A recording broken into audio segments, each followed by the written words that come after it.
Hi, welcome to HIMSS TV. I'm Kat Jersich, Senior Editor at Healthcare IT News, here with Jim Rogers, President of HealthConnect Networks and Mission Broadband. Jim, thanks so much for joining me today. Kat, thank you so much. It's a pleasure to be here. I know that one of your major passions is expanding internet infrastructure, and I wanted to get started by just talking through why you think it's so important for broadband expansion to be part and parcel of advancing healthcare, especially when it comes to telehealth. Well, Kat, if you don't mind, I'd like to tell a little story about why that is. So I have been doing telecommunications consulting for 25 years, and for the last about 15 years, working almost exclusively with healthcare. Right now, we're working with about 2,500 hospitals and clinics throughout the United States and helping them design and find providers for their networks and their telehealth networks.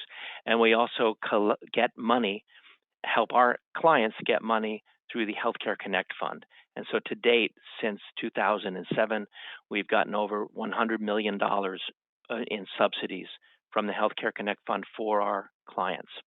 So we're pretty plugged in. My team does a lot of work in that area. For several years, many of the C-levels, CIOs, CEOs, CFOs of the hospitals that we work with have said to me, Jim, can you find us a way to do telehealth better?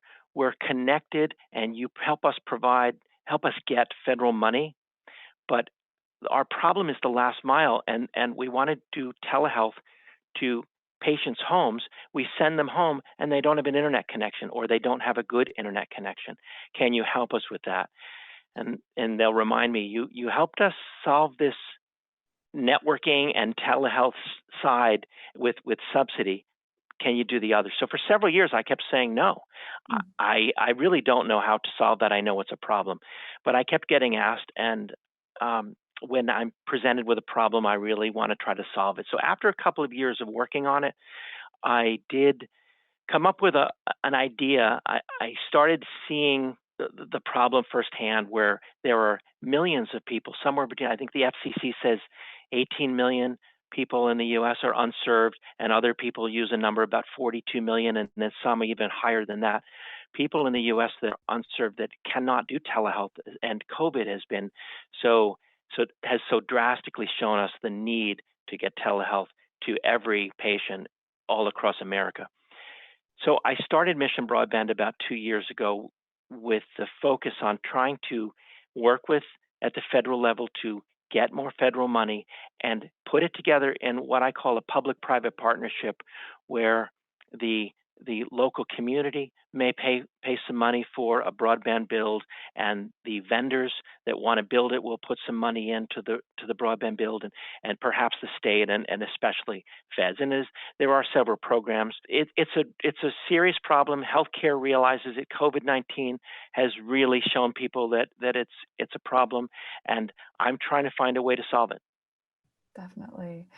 I'd want to go back a little bit and talk about that last mile that you just mentioned of connecting patients at their homes. How does not Sure. being connected through adequate broadband exacerbate some of the digital divides that we already see, particularly among communities that are being hit really hard by the pandemic? I'm thinking communities of color, disabled people, low income folks, other people who might be disproportionately impacted by existing inequities in the healthcare system. Well, there are huge inequities, and I'll tell you, I read an article not long ago, and I can't quote the source because I don't remember it, but it was talking about large groups of minorities in New York City that did not have internet access. And Hmm. my first thought was, how can that be? You think of it's the rural areas that have trouble with good broadband and internet connectivity, not the urban areas. But on reading this article, there were providers that for whatever reason, I won't speak for them, but we're not delivering adequate broadband to uh, large concentrations of people that couldn't afford it at all, and then it's not even there. So there is a huge digital divide. Um, COVID-19 has really, I feel like it's shown every American how important broadband is right to the home, whether it's K through 12 education or whether it's secondary education or whether it's healthcare or working from home. And it doesn't matter. Even if your job isn't to work from home because of COVID-19, your kids are probably needing to do schoolwork there, or you need to see your doctor through telehealth there. So it's become a passion that I see and want every American to have adequate broadband. Definitely. I can tell from your voice how passionate about it you are. And I'm Thank you. wondering, I'm wondering, you mentioned the public-private partnerships, and what are some things, we're looking at a new administration coming up, but we're also learning more about the actions that state governments are taking to enable Right. connectivity in their population. So what are some things that legislators can be doing to promote equity in broadband and to address that digital divide through these kinds of partnerships? Exploring the digital divide, the inequity in the broadband issue to so much of Americans, so many Americans. I came to see that a lot of vendors are not building adequate broadband to, in maybe let's just use the 19 million people, if not the 42 million, because the cost is so expensive. They need some kind of subsidy help. If you think back to 1934, when the Congress passed the first Telecommunications Act, it was a subsidy system that ultimately gave everyone in America a phone, a phone line and a phone. And we need to do the same thing today. We need to find a way that that happens. So that one way to look at it is the return on investment is not enough for these private companies that build networks and that provide internet and broadband to have them do it. So we need to help them on the return on investment. I have interviewed many large vendors, and what they tell me is they'll put money into a broadband project. They just can't afford to pay all of it because the return on investment is too high. So I actually wrote a bill, and I spent most of 2019. I think I'm up to 85 separate meetings with folks in the House and the Senate and FCC and USDA and NTIA and just every agency that could possibly touch broadband, and every senator or House member that is involved in the Commerce Committee. And I said, this is an idea that you need to fund this like the 1934 Act, but my idea as far as the best way I think to get public-private partnership to work is allow a community to put out a request for proposal and find vendors who will build and share the costs, and maybe they'll put 30 or 40 or 50% of the cost in. Maybe the town will put a little bit of money of some kind of a broadband build, and then have Congress pay the balance to a certified winner. So you've gone through a competitive bid program. You keep it. You're following good purchasing rules and good federal guidelines and rules.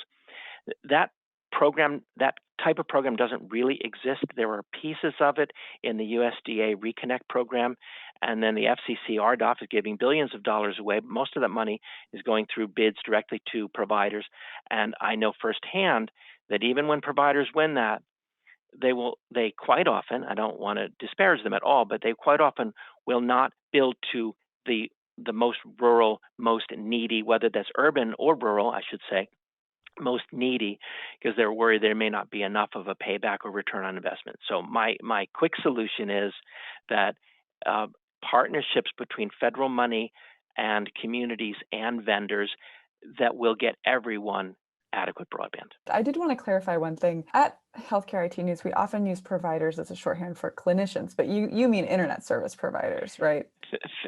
Yeah, thank you for that, because I work in both areas, right? Right. So thank you for clarifying. When I'm using the word provider, I'm saying that would be another, in my terminology, another word for an internet or broadband vendor That makes sense. or carrier. So carrier, provider. But I work with a lot of providers on the healthcare side too. So healthcare provider. Thank you for clarifying. Perhaps I should use the word broadband vendor to be clear. That makes a lot of sense. I just wanted to make sure I was on the same page. Thank you. Of Thank you course. very much. Before we wrap up, are there any other thoughts you'd like to add about the expansion of broadband or internet access and how that can address challenges in patient connectivity? I do a lot of work in as you know, with HealthConnect networks in subsidies for hospitals and clinics to provide better internet and better private networks. And we're constantly running up against caps in the program. The rural health care program could definitely use some more money. And I always like to advocate for that. So the two things I advocate for are more money in the rural health care program, and also a mechanism that the feds can roll out rather, that would solve the digital divide so that more Americans can get broadband, however that looks, but they can get it, whether it's wired or wireless, fiber, whatever, and that broadband carriers, I'll say broadband vendors, there it is, can have incentive to do it, and it won't be a problem with the return on investment. Thank you so much again for joining me.